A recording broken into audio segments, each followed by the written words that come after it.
Hello guys, അപ്പോൾ ഇന്ന് അടിപൊളി ഒരു സേമിയ പായസം ഉണ്ടാക്കിയാലോ?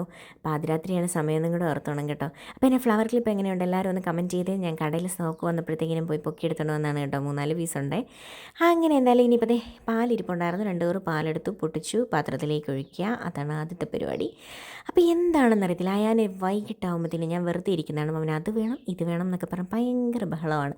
അപ്പോൾ ഈ ഒരു മിക്സ് ഞങ്ങൾ കടയിൽ സാധനം വാങ്ങിക്കാൻ പോയപ്പോൾ ഫ്രീ ആയിട്ട് കിട്ടിയാണ് കേട്ടോ. അല്ലെങ്കിൽ ഞാനിങ്ങനെ മിക്സ് ഒന്നും വാങ്ങിക്കാറില്ല, സാധാ സേമിയ വാങ്ങിച്ച് പായസം വെക്കലാണ് പതിവ്. അപ്പോൾ ഇന്ന് എന്തായാലും ഒരു വെറൈറ്റി ആയിക്കോട്ടെ എന്ന് വിചാരിച്ചു. അങ്ങനെ എന്തായാലും പാല് തിളയ്ക്കാനായിട്ട് വെച്ചപ്പോൾ ഞാൻ പറഞ്ഞു, മുച്ചി ഇന്ന് ഞാൻ പായസം ഉണ്ടാക്കാം. ഞാൻ പറഞ്ഞു ആയിക്കോട്ടെ, ഇളക്കിയാൽ മതിയല്ലോ, നീ ഇളക്കി ഉണ്ടാക്കിക്കോടാ എന്നും പറഞ്ഞിട്ട് ഞാൻ പറഞ്ഞു. അപ്പോൾ ഈ ഒരു പായസം ഞാൻ ഇങ്ങനെ ഇതുവരെ ഉണ്ടാക്കിയിട്ടില്ല കേട്ടോ. മിക്സി യൂസ് ചെയ്തിട്ട് ഞാൻ എപ്പോഴും അല്ലാതെ പായസം വെക്കലാണ് പതിവ്. അപ്പോൾ ഇന്നിപ്പോൾ ഇതിങ്ങനെ കിട്ടിയത് കൊണ്ട് അങ്ങനെ ചെയ്ത് നോക്കാമെന്ന് വിചാരിച്ചതാണ്. അങ്ങനെ എന്തായാലും ഞാനതെല്ലാം വായിച്ച് നോക്കിയപ്പോൾ അതിനകത്ത് പാല് തിളച്ച് വരുമ്പോൾ നമ്മുടെ ഈ മിക്സ് പൊട്ടിച്ച് അതിലേക്ക് ഇടുക എന്നാണ് അവർ പറഞ്ഞിരിക്കുന്നത്.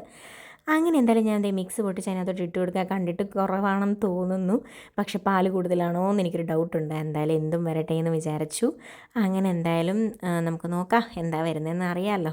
അങ്ങനെ എന്തായാലും അയിമ വന്ന് അയിമയുടെ ഒരുക്കവും വെടികെട്ടലും ഒക്കെ ഒരു ബഹളമാണ് കേട്ടോ. അങ്ങനെ അപ്പോൾ വീട്ടിലൊരു ഗസ്റ്റ് വന്നപ്പോൾ ഞാൻ അവർക്ക് ചായ ഇട്ട് കൊടുക്കാൻ വേണ്ടിയിട്ട് ബ്ലാക്ക് ടീ ഇടാനായിട്ടുള്ള പരിപാടിയിലാണ് ഞാൻ നിൽക്കുന്നത്. അപ്പം നല്ല മണമൊക്കെ വരുന്നുണ്ട് കേട്ടോ. എന്തായാലും സാധനം സെറ്റാണെന്ന് തോന്നുന്നു. പിന്നെ ഞാൻ കുറച്ച് നെയ്യ് ഇട്ട് കൊടുത്തു. കുറച്ച് നെയ്യ് ഇട്ട് കൊടുക്കണമെന്ന് അതിനകത്ത് എഴുതിയിട്ടുണ്ടായിരുന്നു കേട്ടോ. അങ്ങനെ നെയ്യ് ഇട്ട് കൊടുത്തപ്പോൾ ചായ കൊടുത്തിട്ട് ഓടി വരാം കേട്ടോ.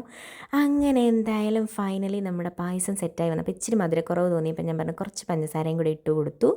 അങ്ങനെ എന്തായാലും ഇളക്കി എല്ലാം സെറ്റായി വന്നപ്പോൾ ഇനിയിപ്പോൾ അടുത്ത പരിപാടി വേഗം കുടിക്കാമെന്നുള്ളതല്ല. അതിനായിട്ട് വേറൊരു പാത്രത്തിലേക്ക് കുറച്ചെടുത്തങ്ങ് മാറ്റി ഒന്ന് തണുക്കാനായിട്ട് വെച്ചു. ഇപ്പോൾ തണുത്ത് വന്നപ്പോൾ പെട്ടെന്ന് തന്നെ സമയം ഒട്ടും കളഞ്ഞില്ല, ഗ്ലാസ്സിലോട്ട് ഊറ്റി അങ്ങ് കുടിച്ചു. അടിപൊളി ടേസ്റ്റ് ആയിരുന്നു കേട്ടോ. അപ്പോൾ ഇന്നത്തേക്ക് ഇത്രയുള്ളൂ. Bye, see U.